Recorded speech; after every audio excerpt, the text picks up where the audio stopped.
family.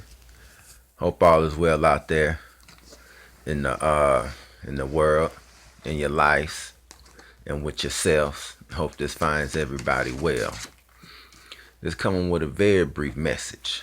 I try not to do long videos. Just try to just be concise and just try to just plant a seed to evoke thought. I'm Floyd Williams, and I am the author of several books. One of them being the Holy Black Papyrus. Okay. And brief word on the book, it's more than a book. It's a survival guide. You know, it's about victory and triumph. It's way more than a book. It's a play. It's a playbook. But dealing with Zimbabwe and Mugabe and the various different feelings and sentiments surrounding what is going on in that country. But not getting in just detail, but it just shakes me and perturbs me the things that people say about Mugabe in the country. Foremost, how he was living like a king. And everybody around there is poor. Let me tell you something. It's poverty even in goddamn America. It's poverty even in America. America looked at it as a so-called greatest country. It's poverty. Okay, according to statistics, they say about 15 million children go without food right here in America. The most industrially advanced country that's regarded as a superpower. It's poverty right over here. Can't no one man or no leader pull up and save everybody. Okay, a person must have initiative, will, and resolve at the same time.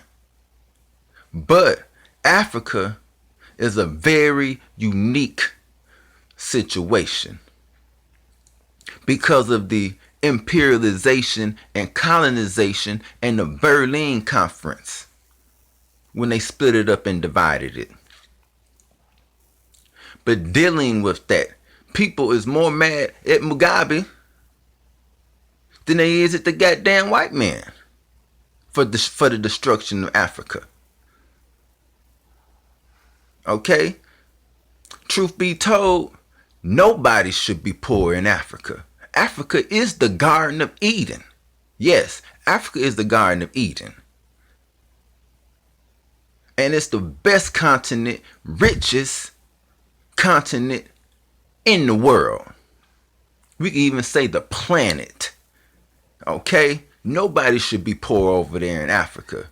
But the truth of it is, that which the white man have done, and they always snooping and meddling in affairs, okay, they won't let you do nothing over there.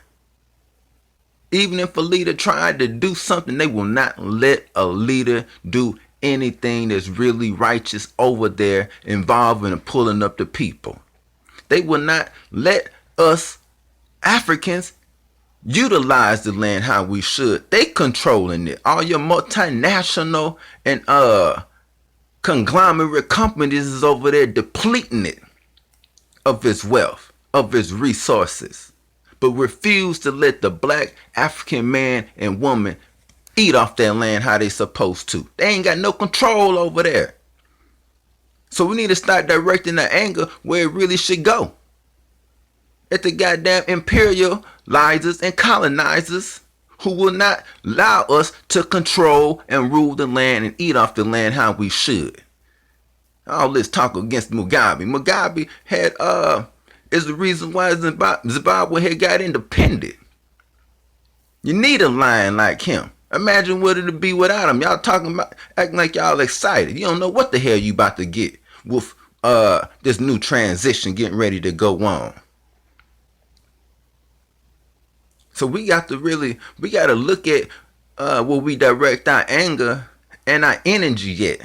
What about rising up and taking over Africa? What about rising up and banging against colonization and imperialization and really getting control over the land? Because that one man or any one leader all over Africa is not the reason for why Africa is the way that it is or the way that it will be. Okay? The damn white people over there jumping up, all happy. They not thinking about no freedom, no justice, and no equality and everything. They think it's a chance for them to retake some land and be in control. They ain't African. I don't give a goddamn. They ain't African. I do not care if a white person was been over there 60 years. And this is where all they progeny and generations was born and raised. They ain't African, goddammit. I don't honor that. I don't respect that. They're not African, and nor do they identify themselves with the other Africans that is indigenous to that continent and land. Okay? So we need to wake up, get back in our minds, and think about some real liberation, some real victory, some real power moves, and quit directing all our anger at our brothers and our sisters who we know. You see, so what I'm pointing out is that I believe that he probably did the best that he can and wholeheartedly think that he was operating in the best interests of the country. But at the same time, with the imperialization and the colonization and just the mailing affairs and all these puppet regimes and everything else, they won't let you do a damn thing. So as I close out this video, as I say, nobody should be poor in Africa. Nobody. Because it's the most mentally richest, wealthiest continent it is. Dealing with vitamins, minerals, natural resources, medicines, herbs, fresh water, animals, everything. Everything that the world covetes and longs for, it originates and it comes out of that continent. The African lion is the superior lion. Okay? The African elephant is the superior elephant in comparison to the elephant in India. So I'm just a couple illustrations and examples. Okay? And you have to understand that no country could be the superpower without Africa. Whoever controls Africa is the superpower.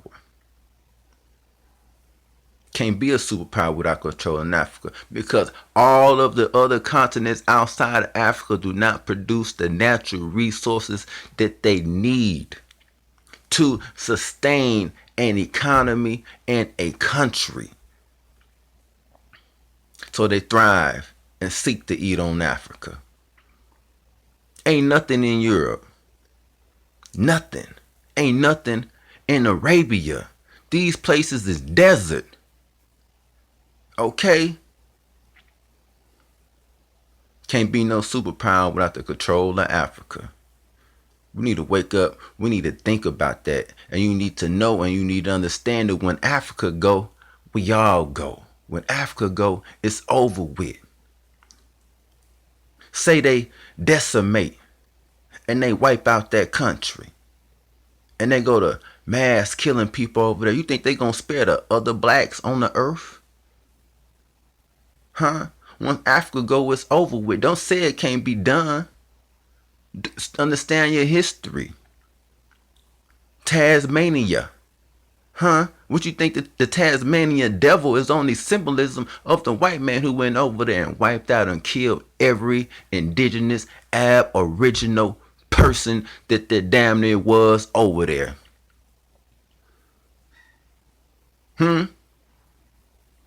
What you think they was doing slavery? What do you think is going on today?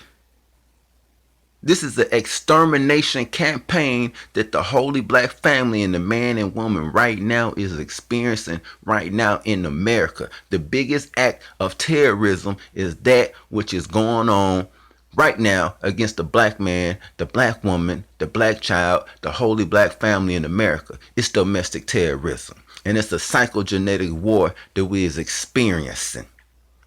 1990, whites made up 75% of the U.S. population. As the years goes on, inching towards 2040, they are set to become 52% of the United States population. So for the first time, they are set to become a minority in their own country that they look at and regard as theirs in a possessive sense, because they know the purpose of the country, and it was founded for their ancestors, by them, for them, and the foundation of what it was based on. They know what it is.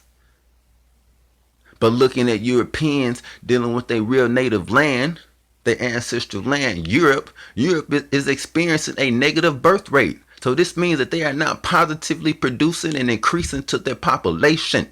Okay? So this is why whites are frantic. They are mental hypochondriacs. See, so we are really in a fight and a struggle for survival. This is why our pleas, our moral pleas,